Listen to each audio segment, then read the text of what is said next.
नमस्कार दोस्तों, आज हम आपको वट सावित्री व्रत पर सुनी जाने वाली सत्यवान और सावित्री की कथा सुनाने जा रहे हैं। एक समय की बात है, एक अश्वपति नाम के राजा थे।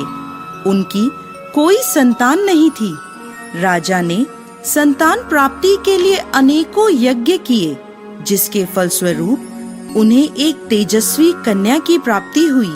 राजा ने कन्या का नाम सावित्री रखा।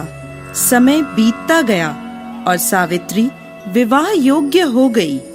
एक दिन राजा ने सावित्री से कहा, सावित्री, अब तुम विवाह योग्य हो गई हो, इसलिए स्वयं अपने लिए योग्य वर की खोज करो। पिता की बात मानकर सावित्री मंत्रियों के साथ यात्रा पर निकल गई। अनेक ऋषियों के आश्रमों, तीर्थों और जंगलों में घूमने के बाद वह राजमहल लौट आई। संयोगवश उस समय उसके पिता के साथ देवर्षि नारद भी थे। सावित्री ने उन्हें प्रणाम किया। राजा अश्वपति ने सावित्री से उसकी यात्रा का समाचार पूछा। सावित्री बोली, पिताजी, तपोवन में अपने माता पिता के साथ निवास कर रहे सत्यवान मेरे लिए योग्य हैं।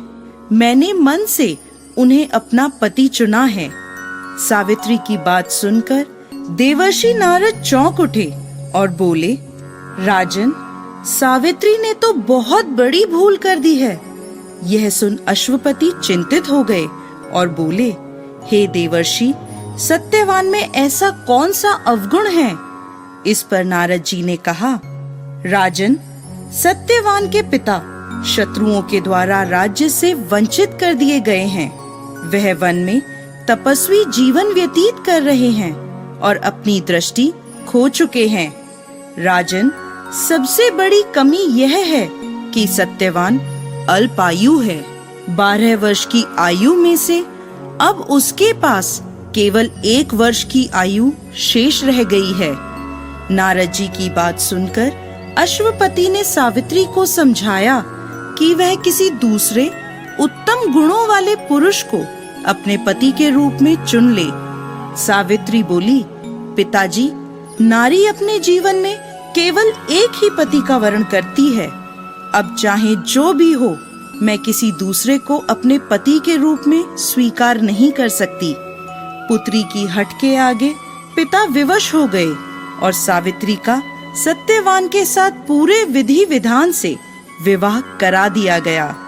विवाह के पश्चात सावित्री अपने पति और सास ससुर के साथ वन में रहने लगी।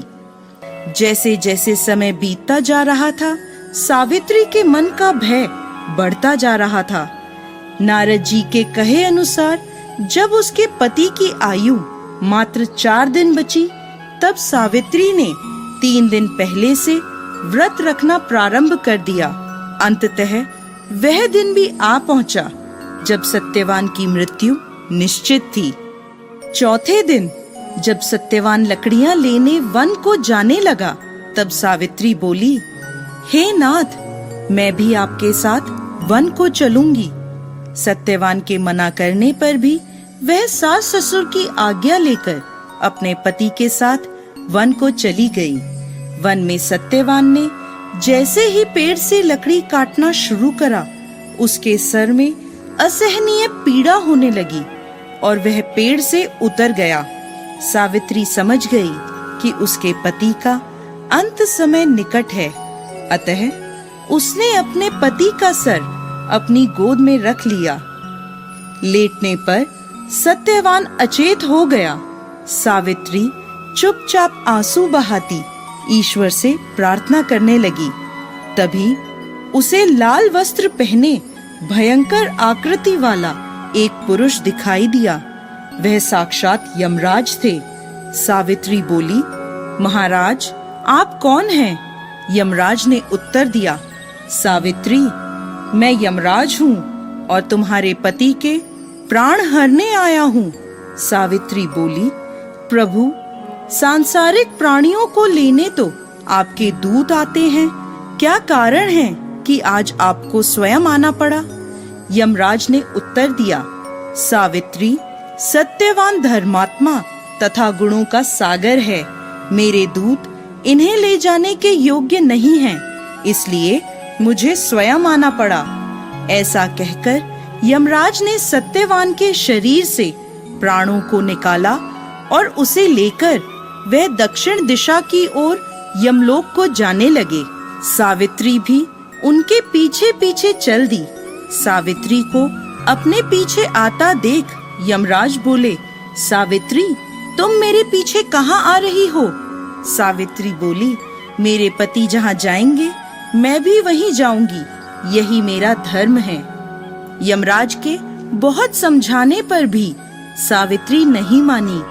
उसके पतिव्रता धर्म की निष्ठा को देखकर यमराज बोले, तुम अपने पति के बदले कोई भी वरदान मांग लो।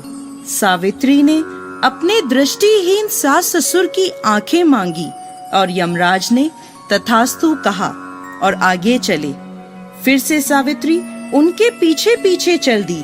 तब यमराज ने सावित्री से कहा, एक और वर मांग लो। तब सावित्री ने अपने सास ससुर के राज्य को वर के रूप में मांग लिया और यमराज ने तथास्तु कहा और आगे चल दिए। सावित्री फिर भी यमराज के पीछे चलने लगी। अब यमराज बोले, चलो और एक वर मांग लो।